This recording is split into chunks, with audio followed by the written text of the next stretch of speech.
US के साथ trade deal पर बातचीत के लिए अमेरिकी अधिकारी दिल्ली में है। अमेरिकी अधिकारियों के साथ दिल्ली में बैठक जारी है। आज शाम वाणिज्य मंत्री पीयूष गोयल से भी मुलाकात हो सकती है। हालांकि पीयूष गोयल ने कहा है कि भारत किसी डेडलाइन पर काम नहीं करता।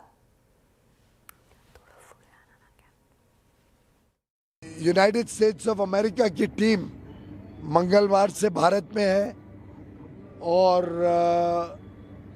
उनके साथ बातचीत निरंतर प्रगति कर रही है। बायलैटरल ट्रेड एग्रीमेंट की तरफ हम आगे बढ़ रहे हैं। I have said many times that all agreements, all discussions have many diverse, many different angles, many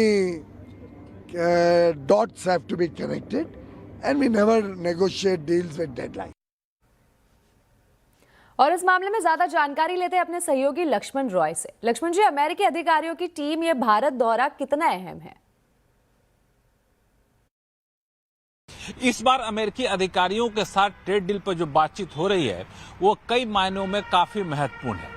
जब से अमेरिका ने भारत के सामानों पर 50% का टैरिफ लगाया है, उसके बाद लगातार दूसरी बार यूएस की टीम भारत आई है और माना यह जा रहा है कि इस बातचीत में जो अगले 2 दिनों तक चलेगी, यानी कल तक चलेगी, उस बातचीत में डील के ड्राफ्ट को, मसौदे को अंतिम रूप देने की कोशिश की जाएगी। उन सारे क्षेत्रों पे जहां अभी भी एक सहमति नहीं बन पाई है, सहमति बनाने की कोशिश की जाएगी। अमेरिका ज्यादा से ज्यादा भारतीय बाजार में अपना एक्सेस चाहेगा, उनके सामानों पर भारतीय बाजार के एंट्री मिले और यहां पे ड्यूटी कम हो। लेकिन भारत अपने पक्ष पर अभी भी अड़ा हुआ है कि भारत के हितों के साथ कोई समझौता नहीं किया जाएगा। भारत ने जो रेड लाइन पहले से तय कर रखी थी, उसमें किसी भी समझौता होने के आसार काफी कम दिख रहे हैं। तो जो तकनीकी पहलू हो उस पर चर्चा ज्यादा होगी, इसकी संभावना जताई जा रही है। इससे पहले उद्योग मंत्री पीयूष गोयल ने भी साफ कर दिया है कि किसी डेडलाइन के प्रेशर में किसी डील को हम लोग साइन नहीं करेंगे। हर डील के अलग अलग पहलू होते हैं जिस पर बातचीत होती है। और आज शाम यूएस के जो डिप्टी यूएसटीआर हैं, उनके साथ पीयूष गोयल की बैठक होने वाली है। इससे पहले विदेश सचिव के साथ उनकी बैठक हो चुकी है और अब उद्योग मंत्रालय में भारत की तरफ से जो चीफ नेगोशिएटर हैं दर्पण जैन, उनके साथ, उनकी टीम के साथ यहां बैठक चल रही है। हालांकि उद्योग सचिव जो हैं राजेश अग्रवाल, उनके सुपरविजन में ये बैठक हो रही है और 2 दिनों तक बैठक चलने के बाद पता चल पाया कि आखिर इस डील पर किस हद तक हम लोग आगे बढ़े हैं। और यही बताना बेहद जरूरी है कि डील के लिए जैसे वहां की टीम यहां भारत आई, उससे पहले अमेरिकी राष्ट्रपति का यह बयान कि भारत से जो चावल का इंपोर्ट होता है उस पर हम ड्यूटी बढ़ा देंगे, इन सारे बयानों को भी इस संदर्भ में देखा जाना चाहिए। लक्ष्मण जी, शुक्रिया इस पूरी जानकारी पर। वहीं अमेरिका की दिग्गज कंपनियां भारत पर बड़ा दाव लगा रही है। माइक्रोसॉफ्ट और अमेजॉन ने भारत में बड़े निवेश का ऐलान किया है। अमेरिकी कंपनियां आर्टिफिशियल इंटेलिजेंस और चिप मेकिंग को लेकर काफी उत्साहित है। प्रधानमंत्री नरेंद्र मोदी ने माइक्रोसॉफ्ट, इंटेल और कॉग्निजेंट के सीईओ के साथ मुलाकात की। ज्यादा डिटेल्स के लिए हमारे साथ है संवाददाता असीम मनचंदा। असीम, कौन कौन सी कंपनियां हैं जो भारत पर बड़ा दाव लगा रही है? अमेरिका की दिग्गज कंपनियां भारत में इन्वेस्टमेंट करने को लेकर के काफी उत्साहित हैं। कल 3 बड़ी कंपनियों के सीईओज ने प्रधानमंत्री मोदी से मुलाकात की और भारत में निवेश को लेकर के भरोसा जताया। सबसे पहले इसमें माइक्रोसॉफ्ट के सीईओ सत्या नडेला ने प्रधानमंत्री मोदी से मुलाकात की और उसके बाद उन्होंने घोषणा की कि वो भारत के अंदर $17.5 बिलियन का निवेश करेंगे। अगले 4 सालों के अंदर ये निवेश किया जाएगा। भारत में आर्टिफिशियल इंटेलिजेंस और स्किल डेवलपमेंट को लेकर के कंपनी ये निवेश करने की तैयारी कर रही है। उसके बाद जो अमेजन है, उस कंपनी ने भी घोषणा की कि वो भारत के अंदर अगले 4 सालों के अंदर $35 बिलियन का निवेश करेगी और अगले 2030 तक 30 लाख नौकरियां भारतीय बाजार के अंदर पैदा की जाएंगी। इसके साथ साथ जो इंटेल के सीईओ है, उन्होंने भी प्रधानमंत्री मोदी से मुलाकात की और भारत में जो सेमीकंडक्टर को लेकर के स्कीम चलाई जा रही है, उसको लेकर के उन्होंने भरोसा जताया कि ये स्कीम काफी अच्छी है और कंपनी भारत में इन्वेस्टमेंट करने के लिए तैयार है। आगे चल करके company artificial intelligence, semiconductor chip के अंदर काफी ज्यादा निवेश करेगी। और उसके साथ साथ जो कॉग्निजेंट के सीईओ हैं, उन्होंने भी प्रधानमंत्री मोदी से मुलाकात की और वहां पर भी उन्होंने कहा कि आगे चल करके आर्टिफिशियल इंटेलिजेंस, स्किल डेवलपमेंट के अंदर कंपनी भारत के अंदर निवेश करेगी। तो ये साफ दिख रहा है कि जो भी बड़ी कंपनियां हैं, अमेरिका की दिग्गज कंपनियां हैं, वो भारत को लेकर के काफी उत्साहित है और अब उनके प्लान्स पहले की तरह ही उनके चल रहे हैं और आगे आकर के वो बड़ा निवेश भी करने की तैयारी कर रही है। जी असीम, शुक्रिया इस पूरी जानकारी पर। तो वही माइक्रोसॉफ्ट के सीईओ सत्य नडेला ने आज श्रम और रोजगार मंत्री मनसुख मांडविया से मुलाकात की। श्रम और रोजगार मंत्रालय ने माइक्रोसॉफ्ट के साथ एक एमओयू साइन किया है। ये एमओयू नागरिकों के मौके बढ़ाने, एआई स्किलिंग और वर्कफोर्स की तैयारी को लेकर है। माइक्रोसॉफ्ट ने ग्लोबल नेटवर्क से 15,000 से ज्यादा एम्प्लॉयर्स और पार्टनर्स को मंत्रालय के एनसीएस प्लेटफॉर्म पर लाएगा। सत्य नडेला ने भारत के सोशल सिक्योरिटी कवरेज की सराहना की। साथ ही उन्होंने एम्प्लॉयमेंट डिजिटल पब्लिक इंफ्रास्ट्रक्चर बनाने में भारत को सपोर्ट करने की बात कही है। बुलेटिन में अब बात इंडिगो के हुए एक्शन की।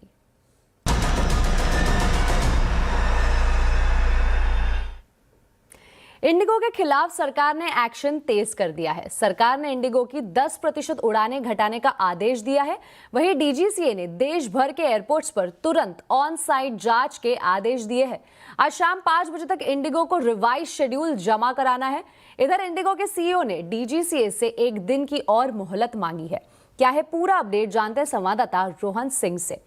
रोहन, बताइए इंडिगो के खिलाफ क्या एक्शन हो रहा है और इस वक्त क्या है अपडेट?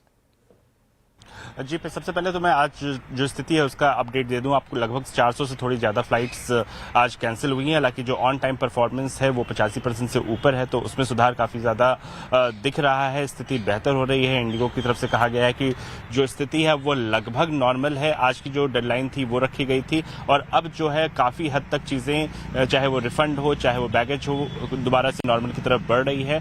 बहरहाल आज एक डेडलाइन रखी गई है डीजीसीए की तरफ से 5 बजे तक की, जब उन्हें रिवाइज शेड्यूल देना है 10% कटौती के बाद, तो वो जो है वो आज वो देंगे इस 5 बजे तक इस शेड्यूल को। और साथ ही आज एक मुलाकात होनी थी, एक सम्मन किया गया था इंडिगो के सीईओ पीटर एल्बर्स को, जो 4 मेंबर पैनल है डीजीसीए का, उसके सामने। तो उसमें इंडिगो की तरफ से कहा गया कि उन्हें थोड़ा और वक्त चाहिए, 1 दिन का और वक्त चाहिए। तो अब ये बैठक कल होने वाली है, कल सम्मन किया जाएगा सीईओ को।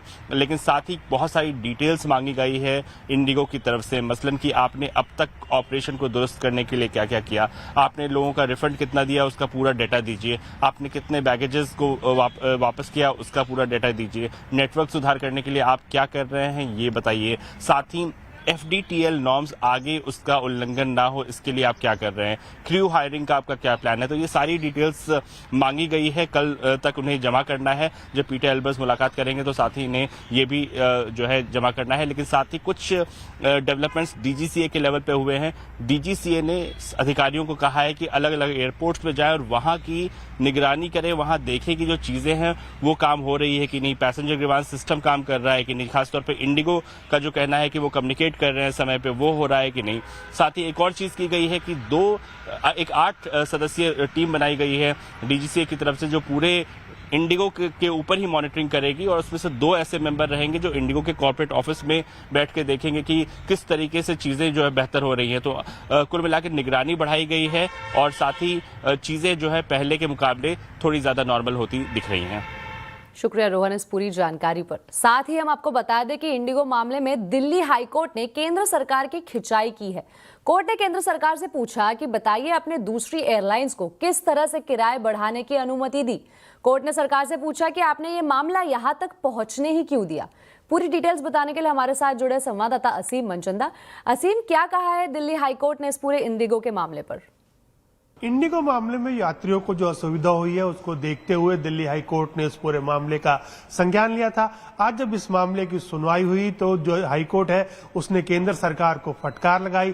केंद्र सरकार से कहा कि इस मामले में यात्रियों को असुविधा तो हुई है, इसके साथ साथ अर्थव्यवस्था पर भी प्रभाव पड़ा है। जब इंडिगो के प्लेन नहीं उड़ रहे थे तो उसको देखते हुए दूसरे जो एयरलाइंस थी उन्होंने अपने किराए बढ़ा दिए। ये किराए 40,000 रुपए तक पहुंच गए। तो सरकार ने इस मामले में क्या किया, एक्शन क्यों नहीं लिया, सरकार ने ऐसी परिस्थितियां क्यों बनने दी, और ये भी पूछा कि अब यात्रियों को उनका जो रिफंड है, जो कंपनसेशन है, वो वापस दिलाने के लिए सरकार क्या कदम उठा रही है। तो इसको लेकर के केंद्र सरकार ने अपना जवाब कोर्ट के सामने रखा। केंद्र सरकार का कहना था कि अब हालात सामान्य हो गए हैं। डीजीसीए ने इंडिगो को नोटिस भेज करके जवाब मांगा है, उनकी फ्लाइट की संख्या में कटौती भी की गई है और इसके साथ साथ एक कमेटी भी इस पूरे मामले की जांच के लिए बना दी गई है। हालांकि हालांकि जो हाईकोर्ट था उनका कहना था कि इस पूरे मामले की जांच की जाएगी और कमेटी की रिपोर्ट को सीलबंद लिफाफे के अंदर कोर्ट को सौंपने के निर्देश दिए। अब हाईकोर्ट इस पूरे मामले की सुनवाई 22 जनवरी को दोबारा से करेगा। शुक्रिया असीम इस पूरी जानकारी पर। अब एक नजर आज के आवाज अड्डा टॉपिक पर। चुनाव सुधार पर संसद में गर्मा गर्म बहस हुई है। आज आवाज अड्डा में हम इसी पर चर्चा कर रहे हैं। चुनाव सुधार चुनौती बरकरार, तो शाम 7:57 पर जरूर जुड़िएगा आवाज अड्डा में। डॉलर के मुकाबले रुपए की कमजोरी से पढ़ाई के लिए विदेश गए बच्चों का खर्च बढ़ गया है। कॉलेज की फीस में सालाना करीब 7 से 10% की बढ़ोतरी हुई है और पेरेंट्स के लिए खर्चा पूरा करने की चुनौती बड़ी हो गई है। नोएडा में रहने वाले पेशे से किसान ब्रिज कुमार ने पिछले साल फरवरी में अपने बेटे जतिन का दाखिला MBA कोर्स के लिए कनाडा की एक यूनिवर्सिटी में करवाया था। जतिन की पहले साल की फीस उन्होंने जमीन बेचकर पूरी कर दी, लेकिन दूसरे साल में अब पढ़ाई समेत रहने खाने पीने का खर्च बढ़कर 1.25 लाख की जगह 1.25 लाख प्रति महीने पहुंच गया है। इससे पूरा परिवार मुश्किल में है।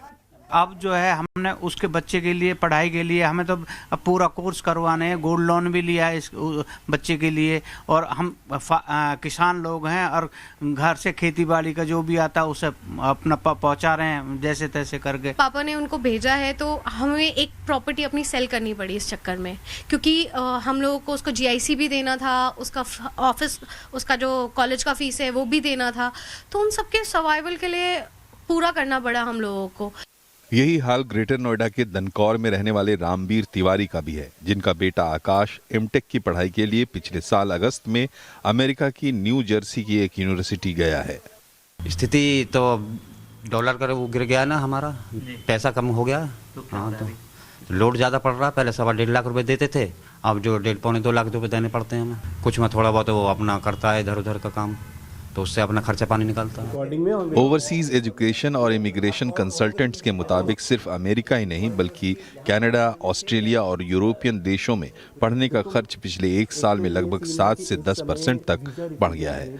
पिछले 15 साल से कंसल्टेंसी दे रहे संचित गुप्ता का कहना है कि एजुकेशन लोन लेकर विदेश में बच्चे पढ़ाने वाले पेरेंट्स कर्ज के दलदल में फंसा हुआ महसूस कर रहे हैं। करेंसी हमारी इतनी डिफ्लेट हो गई है, जो पहले पेरेंट्स ऑस्ट्रेलिया के लिए, अभी मेरे एक पेरेंट्स हैं, मैं उनकी मेरा माइंड में आया, वो ऑस्ट्रेलिया के लिए ट्राई कर रहे थे। उस समय उनकी ट्यूशन फीस थी 18 लाख रुपए पर एनम। अभी 3 महीने के अंदर अंदर ही वो tuition fees more than 20 lakh rupees per annum हो गई है। तो एक वे में देखा जाए, क्योंकि हमें कॉस्ट ऑफ लिविंग भी दिखाना है, ट्यूशन फीस भी शो करना है, उन सर का तो पूरा बजट ही एकदम से बिगड़ गया। एक्सपर्ट्स के मुताबिक वीजा नियमों में सख्ती से छात्र पहले ही परेशान थे। अब वीजा फीस और फ्लाइट किराया तक खर्च चौतरफा बढ़ गया है। विदेशों में बच्चे पढ़ाने वाले पेरेंट्स के लिए डॉलर के मुकाबले गिरता हुआ रुपया किसी नाइटमेयर से कम नहीं है। साथ ही भारत का दुनिया के दूसरे देशों के साथ बनते बिगड़ते रिश्ते भी इस पर बुरा प्रभाव डाल रहे हैं। यही वजह है कि कई सारे पेरेंट्स को या तो एडिशनल कोलेटरल बैंकों में जमा कराना पड़ रहा है या फिर उन्हें अपने रोजमर्रा के खर्चों में कटौती करके उन्हें पैसे विदेश भेजने पड़ रहे हैं ताकि उनके बच्चे वहां पर आसानी से सरवाइव कर सकें। कैमरामैन गौरव त्यागी के साथ आलोक प्रियदर्शी, CNBC आवाज, दिल्ली। बढ़ते अगली खबर की ओर। एम्स के ड्रग ट्रीटमेंट सेंटर NDTTC के सर्वे में चौंकाने वाला खुलासा हुआ है। सर्वे के मुताबिक 11 साल की उम्र के बच्चे भी नशे की गिरफ्त में जा रहे हैं।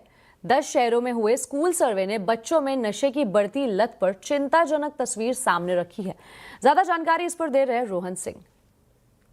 बच्चे कितनी जल्दी नशे की लत में आ रहे हैं, इसे लेकर एक चौंकाने वाला सर्वे हुआ है। एम्स और NDTTC का ये सर्वे है जो 10 शहरों में बच्चों पर किया गया है। स्कूल के बच्चों से पूछा गया और जो नतीजे आए हैं वो बहुत ही चौंकाने वाले हैं, डराने वाले हैं।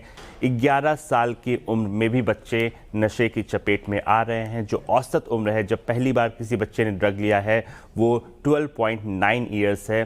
साथ ही 15.1% छात्रों ने स्वीकार किया कि उन्होंने अपनी ज़िंदगी में कभी ना कभी नशा किया है। 10.3 बच्चों ने कहा कि उन्होंने पिछले साल नशा किया है। साथ ही 7.2 बच्चों ने कहा कि उन्होंने पिछले महीने ही ड्रग का इस्तेमाल किया है। जो ड्रग में सबसे ज़्यादा बच्चों में इस्तेमाल हो रहा है उसमें ओपियाइड की गोलियां हैं 2.8%, कैनाबिस है 2% और इनहेलेंट है 1.9%, जिसका इस्तेमाल बच्चे कर रहे हैं।